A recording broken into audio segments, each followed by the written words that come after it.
Hello students, एडुविला point channel में आपका स्वागत है। चलिए अब हम शुरू करने जा रहे हैं आपकी परीक्षा की तैयारी के अनुरूप क्विक रिवीजन और इम्पोर्टेंट टॉपिक्स। हर चैप्टर में जो इम्पोर्टेंट टॉपिक्स हैं आपको बताए जाएंगे और हम कोशिश करेंगे कि जितना जल्द से जल्द हो सके आपके सारे रिवीजन करवाए जा सके। तो चलिए उसी क्रम में शुरू करते हैं आज संसाधन और विकास। और आज हम लोग संसाधन और विकास के माध्यम से जानेंगे कि इस चैप्टर से कौन कौन से प्रश्न आने वाले हैं। तो सबसे पहले तो आप इसके इम्पोर्टेंट टॉपिक को जान लीजिए कि इसमें इम्पोर्टेंट टॉपिक क्या हो सकता है।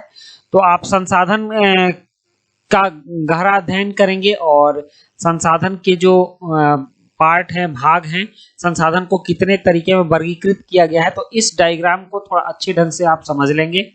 और इसको समझने के बाद यहाँ आप यह इस चीज पर भी ध्यान देंगे कि उत्पत्ति के आधार पर संसाधन को किन भागों में बांटा गया है। जैव और अजैव, स्वायत्तता के आधार पर, स्वामित्व के आधार पर, विकास के स्तर के आधार पर, संभावी और विकसित, भंडार और संचित कोष में इसको बांटा गया है। उसके बाद आप नेक्स्ट नीचे आएंगे और ये संसाधनों के प्रकार के बारे में भी अपनी थोड़ी समझ आप बना लेंगे, क्योंकि इसमें से पूछ सकता है जैव संसाधन क्या है, अजैव संसाधन क्या है, नवीकरणीय संसाधन कौन कौन हो सकते हैं, अनवीकरणीय संसाधन कौन है, राष्ट्रीय संसाधन क्या है, अंतरराष्ट्रीय संसाधन क्या है। इस चीज को आप पढ़ लेंगे और अंतरराष्ट्रीय संसाधन के बारे में भी आप कुछ थोड़ी समझ बना लेंगे कि तटरेखा से 200 समुद्री मील की दूरी, अपवर्जक आर्थिक क्षेत्र से परे खुले महासागरीय संसाधनों पर किसी देश का अधिकार नहीं है। इसके बाद के जो भी संसाधन होते हैं वो अंतरराष्ट्रीय संसाधन कहलाते हैं। और आप यहाँ भी देख रहे हैं स्वामित्व के आधार पर और संभावी संसाधन और संभावी संसाधन। तो इस तरह से आप सारे संसाधन के बारे में आप अपनी समझ विस्तृत करेंगे। और यहाँ एक चीज और है कि इस टॉपिक को आप जरूर पढ़ेंगे, सतत पोषणीय विकास क्या होता है। तो सतत पोषणीय आर्थिक विकास का अर्थ है कि विकास पर्यावरण को बिना नुकसान पहुंचाए हो और वर्तमान विकास की प्रक्रिया भविष्य की पीढ़ियों की आवश्यकता की अवहेलना न करे।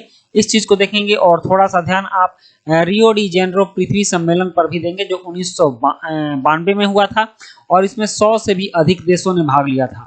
और इस सम्मेलन में सबसे महत्वपूर्ण बात हुआ था एजेंडा 21। तो आप एजेंडा 21 के बारे में समझ लेंगे कि एजेंडा 21 क्या था। तो यह एक घोषणा है जिसमें 1992 में ब्राजील के शहर रियो डी जेनेरो में संयुक्त राष्ट्र पर्यावरण और विकास सम्मेलन के तत्वाधान में राष्ट्राध्यक्षों द्वारा स्वीकृत किया गया था। और यह एजेंडा 21 का मुख्य उद्देश्य है कि प्रत्येक स्थानीय निकाय अपना एजेंडा 21 तैयार करे।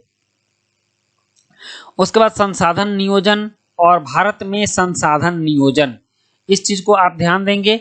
और नेक्स्ट अब नीचे आइए, तो नीचे आने पर आप भू संसाधन के बारे में, संसाधनों का संरक्षण जरूर पढ़िएगा।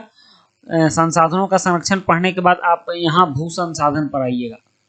भू संसाधन यह काफी इंपॉर्टेंट है कि भू संसाधन क्या है और हमें उसके बारे में क्या जानना है। तो सबसे पहले आप यह देखिएगा कि पृथ्वी पर 3 चीज दर्शाया गया, मैदान कितने भाग में है, पर्वत कितने भाग में है और पठार कितने भाग में है।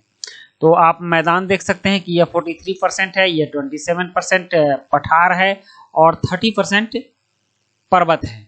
तो इस चीज को आप याद रखिएगा। और सतत पोषणीय विकास, यहाँ देखिए सतत पोषणीय विकास की संकल्पना को भी आप देख लीजिएगा। उसके बाद सामान्य भू उपयोग संवर्ग, देखिए यहाँ एक डायग्राम बनाया गया है, ब्रिज चार्ट है ये।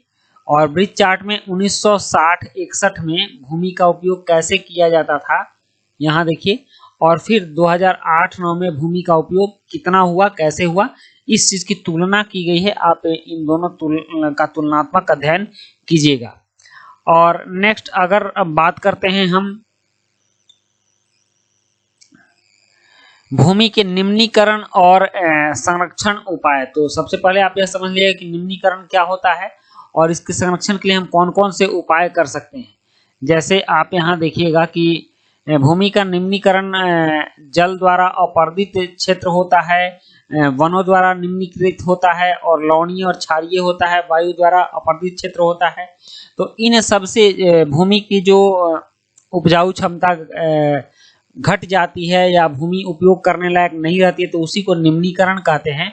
तो इसमें जल द्वारा अपर्दित क्षेत्र देखिए 56% है, और यहाँ वनों द्वारा 28% 28%, और ये लवणीय और क्षारीय 6% और 10% वायु द्वारा अपर्दित क्षेत्र है।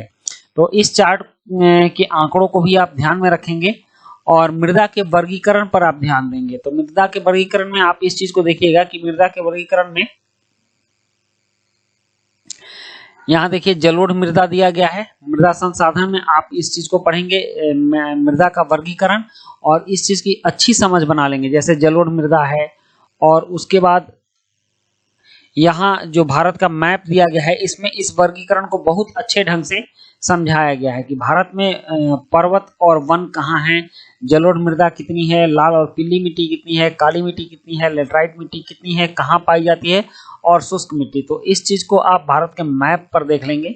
ये जो ग्रीन वाला जो क्षेत्र है, यह सारे वन संसाधन है, पर्वत और वन है। और इसके बाद ये जलोढ़ मृदा है, ये सिंधु, यमुना और गंगा का मैदान है, इधर ब्रह्मपुत्र का भी मैदान है ये वाला।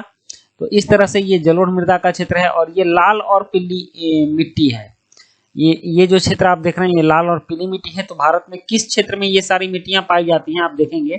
और काली मिट्टी के क्षेत्र पर आप विशेष फोकस कीजिएगा, क्योंकि इससे प्रश्न आता है कि किस राज्य में काली मिट्टी का क्षेत्र ज्यादा पाया जाता है। तो यहाँ आप देख लीजिए, महाराष्ट्र में काली मिट्टी का क्षेत्र ज्यादा पाया जाता है, और यही कारण है कि महाराष्ट्र में कपास का उत्पादन भी ज्यादा होता है। इस चीज को ध्यान में दीजिएगा। और लेटराइट मृदा को भी देख लीजिए, ये लेटराइट मृदा है, यहाँ देखिए ये लेटराइट मृदा है। और शुष्क, भारत के सिर्फ पश्चिमी भाग में शुष्क मृदा है, मतलब कि यहाँ सूखी वनस्पति है और मरुस्थल का विकास है। तो इस तरह से मृदा का वर्गीकरण है, और मृदा के वर्गीकरण भी आपके लिए मुख्य हो सकता है, इंपॉर्टेंट हो सकता है, आप उस पर ध्यान दीजिएगा। नेक्स्ट है, अब कुछ हम लोग देख लेते हैं कि इसमें कौन से प्रश्न आपके लिए ज्यादा इंपॉर्टेंट हो सकते हैं। तो सबसे पहले देखिएगा कि यहाँ जो प्रश्न दिए गए हैं 30 नंबर वाले जो प्रश्न हैं, तो 30 नंबर वाले प्रश्नों में देखिएगा कि पहाड़ी क्षेत्रों में मृदा अपरदन की रोकथाम के लिए क्या कदम उठाने चाहिए। ये VVI प्रश्न है, वेरी वेरी इंपॉर्टेंट प्रश्न है, आप इसको जरूर पढ़िएगा। और ये जैव और अजैव संसाधन क्या होते हैं, ये परीक्षा में पूछते हैं। तो इन दोनों प्रश्नों पर आप विशेष फोकस कीजिएगा।